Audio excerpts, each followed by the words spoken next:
Good afternoon, everyone. The Senate Finance Committee is now in session.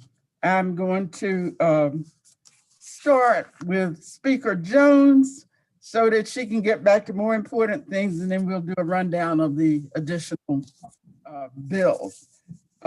Madam Speaker, you're here for House Bill 1210, and you may proceed. Thank you. Good afternoon, Chair Kelly and my senator.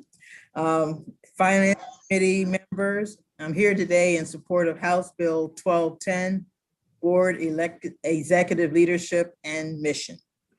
House Bill 1210 requires Maryland companies to report on the racial diversity of their corporate boards. It requires companies to demonstrate racial diversity in board membership, executive leadership, or mission in order to qualify for state capital funding, tax credits, or contracts over $1 million by fiscal year 2023.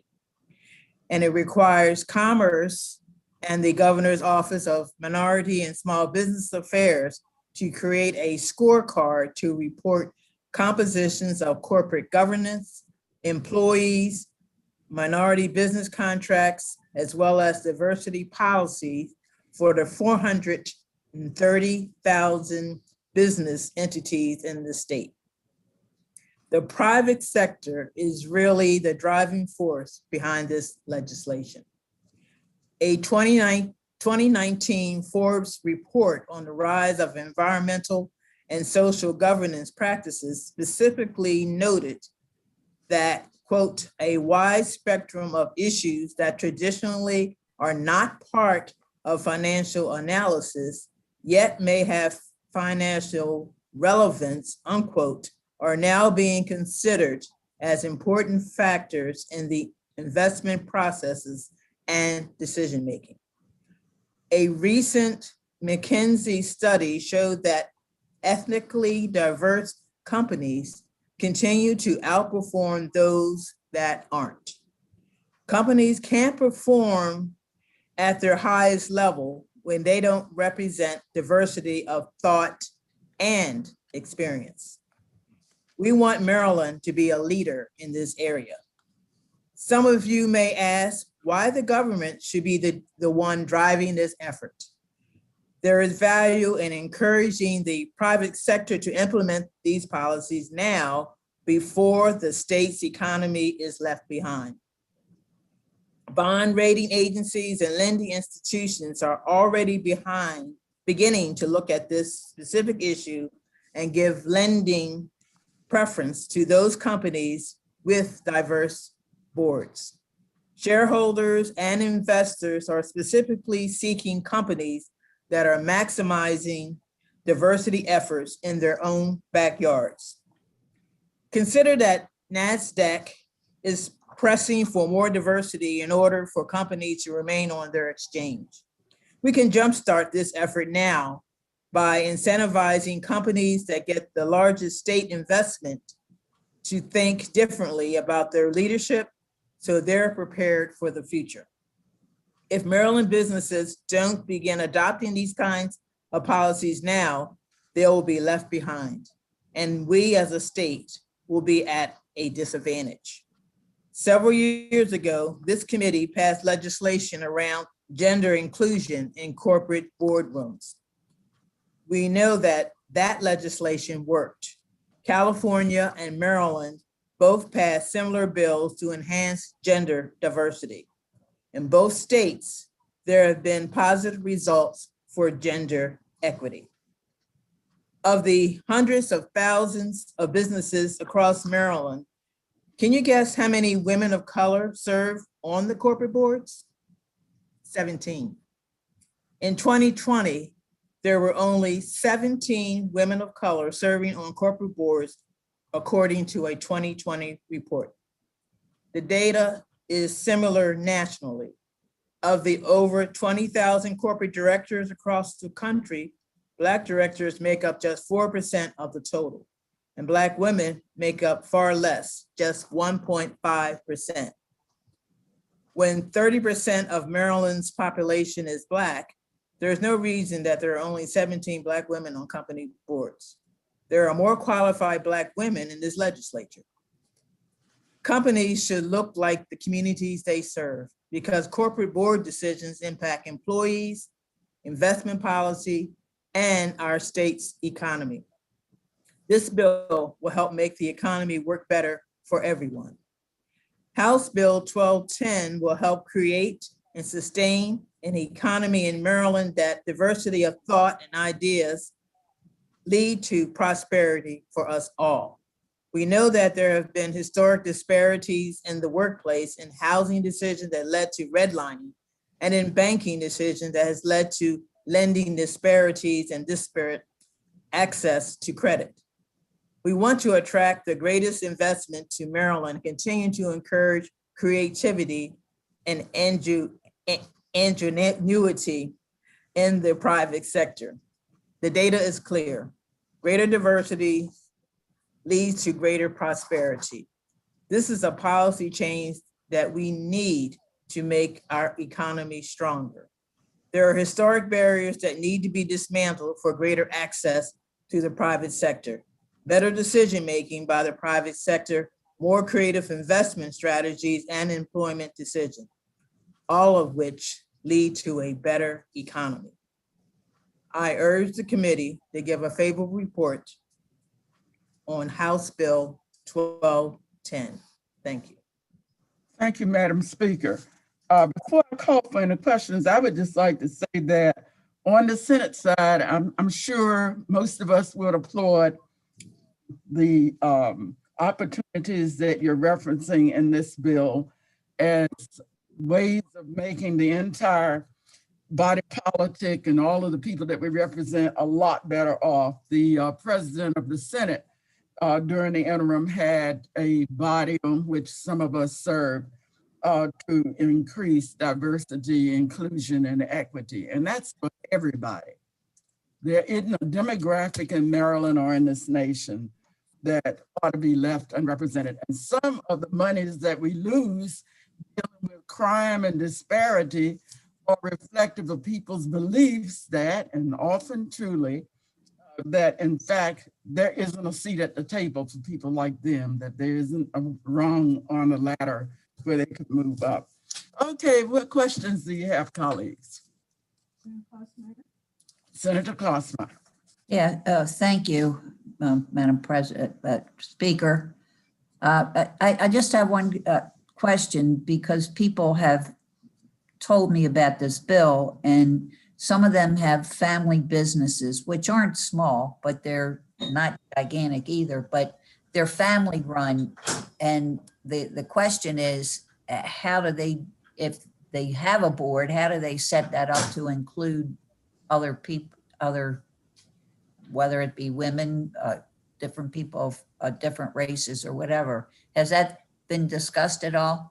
Yes, and we're looking at, that was brought up actually earlier today because they need this bill coming, and that is something that we were looking at as terms of a possible amendment as it relates. Okay, all right, yeah, because they said that was just, you know, if you have a brother and a sister and a father, another brother, you know, that's the board, so.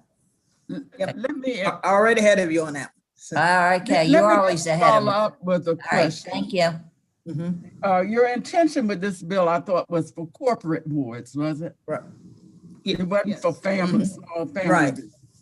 So maybe we just need to clarify with some definitions who's in and who's not. So this is, it will be like clarifying amendments, what, you know, was. Okay, are there other questions?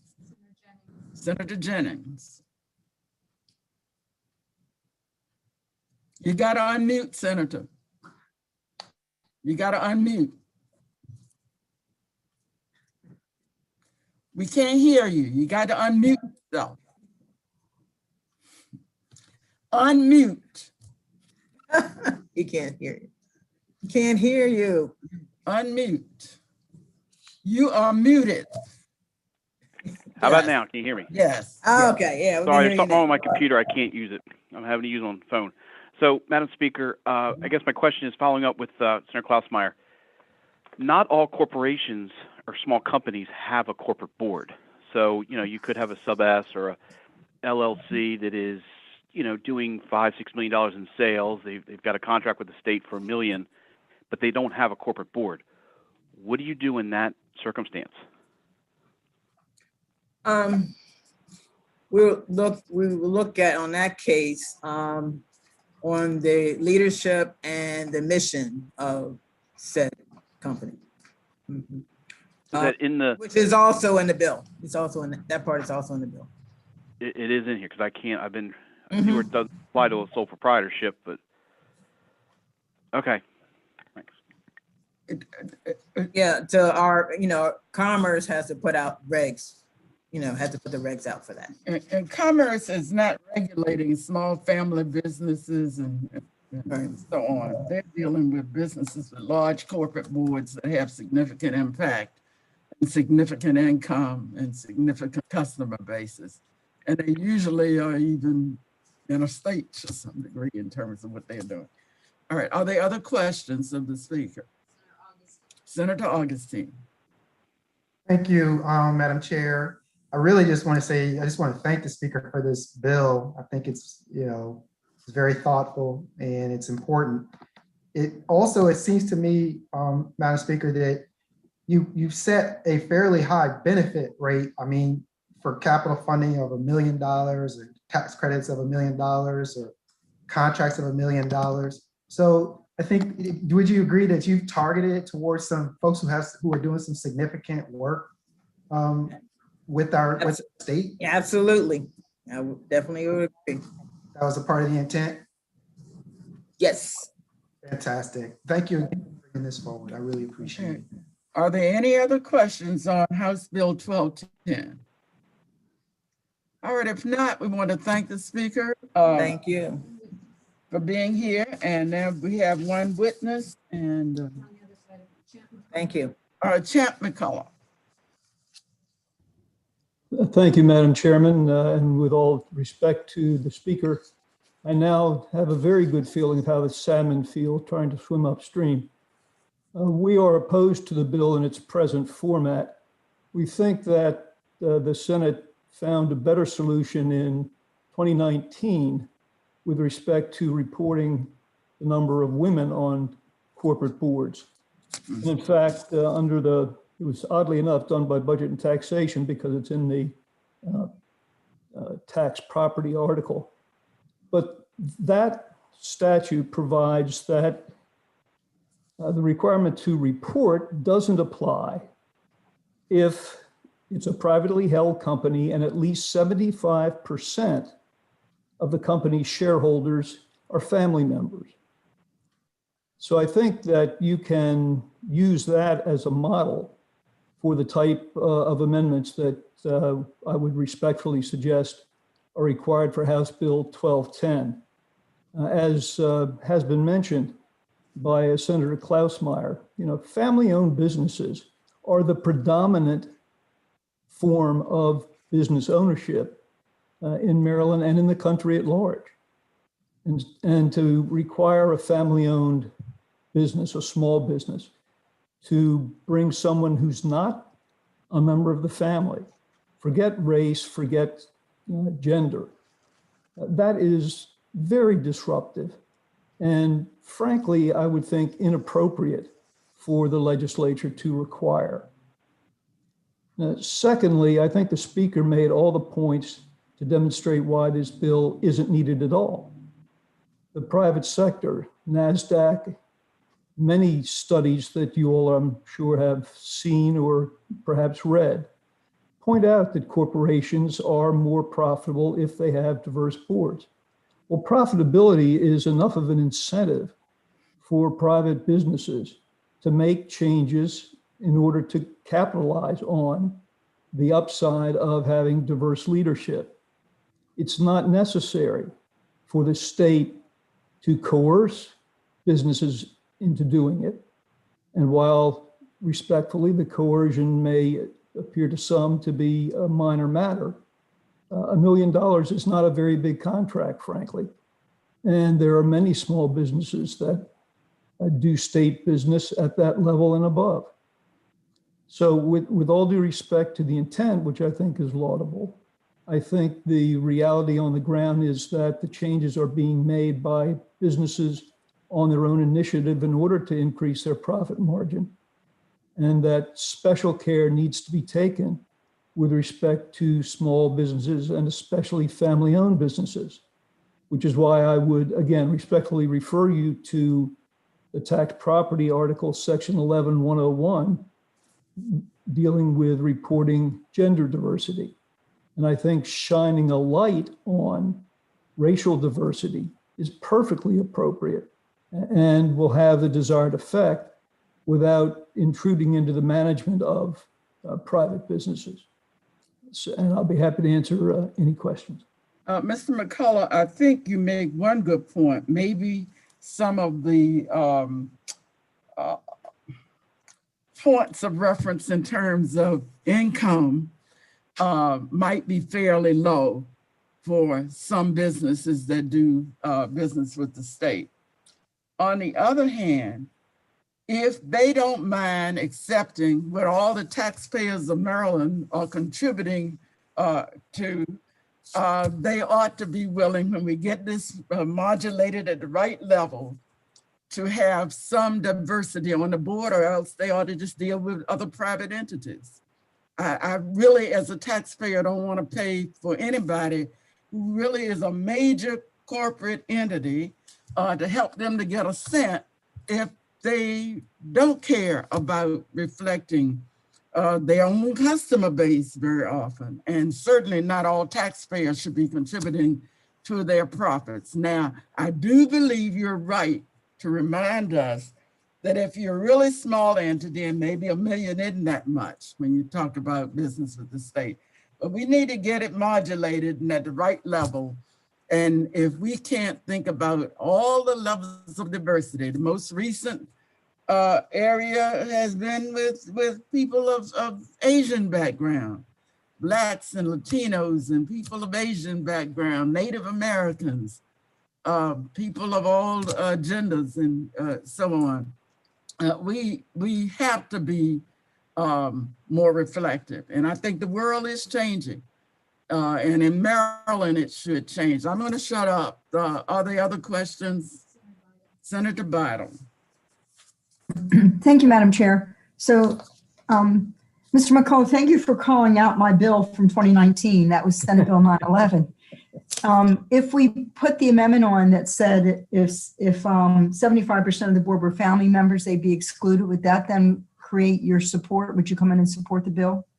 I think that would be a sufficient change, but let me hasten to point out that your bill, current law, also dealt with not-for-profit organizations. And since Speaker Jones' bill also would reach those kinds of entities, I think you might want to take the whole loaf and not just a part of the loaf from your bill and current law with respect to gender diversity. Thank you, Mr. McCullough. Well, nonprofits surely need some diversity. To be honest, most of them are reaching out for diversity as corporate entities are not. So do you have a follow-up? Yeah. Any other questions or comments? Okay. Well, thanks so much for your testimony. You're raising some issues that we need to address, and we appreciate it. Thank you. That testimony on House Bill 1210. Thank you. All right. Now, we have several other bills this afternoon, and as normal, the sponsor has the amount of time that he or she needs to lay out the parameters of their legislation. And then, yeah, all of these are sponsor only. So we will go next to Delegate Wilson, House Bill 106. Thank you, Madam Chairwoman. Colleagues, I'm here to present House Bill 106. The onus of this is very simple. At least 2 or 3 times a month, I get a call, and choose the exact same call, which says that I am my my number and some identifying features have been found of mine in Texas. And they asked me if I know anything, if I've been to Texas. And of course I say yes. They asked me if I rented a car in Texas within the last 2 months. I say, yes, I have. And then they say, well, that car has been found with your name, and they trace it back to an apartment that also that's in my name, or a house. And they asked me if I have an apartment in on the border of Texas. I said, of course I do. And then they'll ask me, well, you know, sir, there was a search warrant done on that house, and we have found a significant amount of drugs. And I asked, well, how much drugs have you found? They said 20 kilos of cocaine. And I'll respond by saying, well, I had 40 there when I left. And that usually causes a little bit of confusion. And at that point, they either hang up or ask me to pay a fine. The reason I put this bill in is I stay on the phone with these individuals as long as I can every time they call me, because if they're talking to me, they can't rob some senior citizen. And right now, that's the problem. We have a lot of scam calls out there. And what they do is they prey on our seniors. Last year, roughly $2.9 billion lost by our seniors. In fact, in Montgomery County, there were 30 residents that were robbed between either from $800,000 to $200,000 just in Montgomery County in October of 2020 by these scammers. What they do is they call in, they get, again, you know, there's an argument, well, if you're smart enough, you're not going to fall for it. Well, that's not always true. People are not always technologically advanced. And they say they're the IRS, they say they're the FBI, they say there's some local law enforcement. In fact, they give you a badge number as well. So all this bill is trying to do is something. I read the letter from the AG, which I find stunning, because any other time the AG wants to do any and every possible thing they can, they're outside of their purview to expand what they do. But here, they kind of make it seem like they can't do anything. But doing nothing is never the right answer. And the problem I have is we were just asking them to create a website that people could reach out to when they get these scam calls, because it's the same number that shows up on my phone. There should be some reporting mechanism. And the frustration we have right now with our seniors is that they have nobody to go to. There's no education to let them know the FBI is not calling you. The IRS won't call you by phone. So these people are getting robbed for billions of dollars annually. All I asked was that the AG be a part of the solution, because they tend to want to be in everything else. And what this did was require them to just set up some kind of education service and basically report to us what they've collected. Because, you know, Teddy Roosevelt said that the best thing you can do is the right thing. The second best thing you can do is the wrong thing. The worst thing you can do is nothing. And right now we're doing nothing. And by them reporting all this information that I've asked, maybe we can come back with a solution next year. Kicking it up and saying we're waiting for the feds is just unacceptable, because year after year, they had this don't call list. Remember, I know I put my name on it, and I think I got more calls than I've ever gotten before. So clearly the feds aren't handling it. And while I don't know what we can do, I know right now doing nothing is not working for our seniors and for our citizens. As such, I would ask a favorable report on House Bill 106. Thank you. And it doesn't look like from the fiscal note it would cost all that much to do something. All Not right, at all. questions? Madam Chair. Yes, Senator. Yeah, just a quick CT. I'm having a little trouble pulling up the AG. Just so I understand, what exactly is their issue? Well, they're saying Fictional or what? They're saying, well, that they already do some of it. I thought they submitted to you guys. They're basically saying that they don't believe that this bill itself will make a big difference.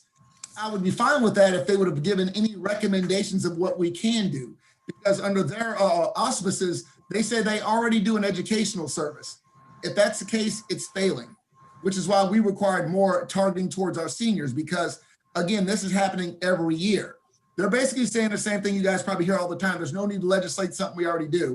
And again, the reporting, that they don't do the reporting, and I don't believe they're doing sufficiently doing the education piece for our seniors. So their letter just says basically we're already doing this or we can't do it. And I don't believe that's true. Okay, thank you, Madam Chair. Okay, and as I see, the fiscal note looks like for what, 57,000 a year, 600 a year. In the third year, you could do something. And so it's such a small amount of money to do it that it doesn't make sense to do nothing. I do believe that for people who know to call them and who are smart and very agile, they probably work case by case. But there ought to be something that is more available to the general public, and that people don't know to search. Some don't even know we have an office of the Attorney General, and yet many are probably being robbed and fleeced. Are there other questions? Yes. Madam Chair. Senator Kramer. Yeah, thanks, Madam Chair. In light of the fact that I am going to be first up in judiciary in 4 minutes, I'll save my questions for we'll conduct them in person, because I know with his brevity, as we just heard him answer Senator Feldman's question, I think it took about 22.5 minutes. I won't have time to get my questions in and get over to judiciary, but Could you ask one of them real quick? We'll continue our conversation because, well, it's about brevity. But thank you, Madam Chair, and Delegate Wilson and I will catch up all. Okay, thank you. Are there any other questions on this bill? House Bill 106. All right, if not, thank you very much, and let's move on. Okay, we're going next to House Bill 643, Delegate Carr. Thank you, Madam Chair. Good afternoon. For the record, I'm Delegate Julie Kolakovich Carr, here to present House Bill 643. This bill would ban certain toxic chemicals from cosmetics and personal care products manufactured or sold in Maryland. When a consumer buys a beauty product or sunscreen or lotion, they assume that the product is safe. But sometimes these products contain dangerous chemicals that are scientifically linked to cancer, reduced fertility, and other negative health effects. Thankfully, many major manufacturers are already phasing out the use of these harmful chemicals. Additionally, retailers including Amazon, Target, CVS, Rite Aid, Walgreens, and Sephora have banned many of these chemicals from the products they sell. However, a minority of companies still use certain dangerous chemicals in their beauty products. This legislation would protect the health of Marylanders by prohibiting the use of certain dangerous chemicals in cosmetics. The bill is supported by more than 20 consumer protection and environmental groups, as well as the major trade association for the US beauty industry. And the bill had no opposition in the House. With that, I ask for a favorable report and thank you for your time and consideration. Thank you. Are there any questions for Delegate Carr? Okay, you must have done an excellent job and they have no questions. And these guys question a lot. Thanks so much. Okay. All right, we're going next to House Bill 54, Delegate Q. Guy. Thank you, Madam Chair. It's Delegate Chi. I know my last name is it's a Chinese last name spelled Q-I, pronounced like Chi, like the like a Tai Chi. That's how I remind people. Okay. My tricky name. Thank you very much. Welcome to Senate Finance. Thank you. Thank you so much. This is my first appearance, and a special shout out to my great senator. We have our D15 background, right? I am here presenting HB 654.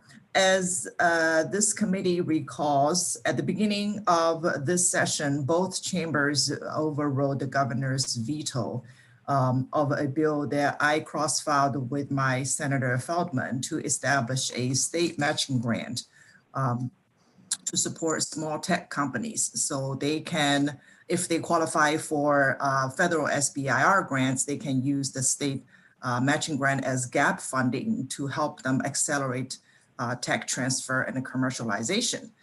So this year's bill, because of our override, it's now already effective. So this bill simply builds on last year's bill by making some small modifications and clarifications.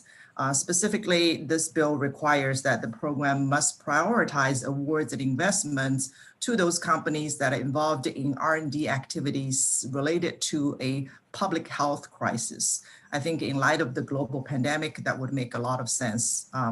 And the second is a recipient of the funding must remain in Maryland for at least 2 years, or they have to repay pay back the funding in part or in full.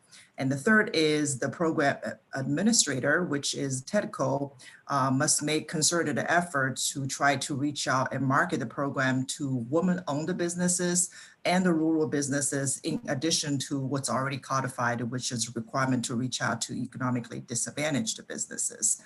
So that's basically what the bill does, just some extra conditions and alterations of the existing program that we just established. And of course, TEDCO is comfortable with that and has got a lot of support from the business community, and there's no fiscal impact. So thank you very much. Thank you. Are there any questions for Delegate Cheek?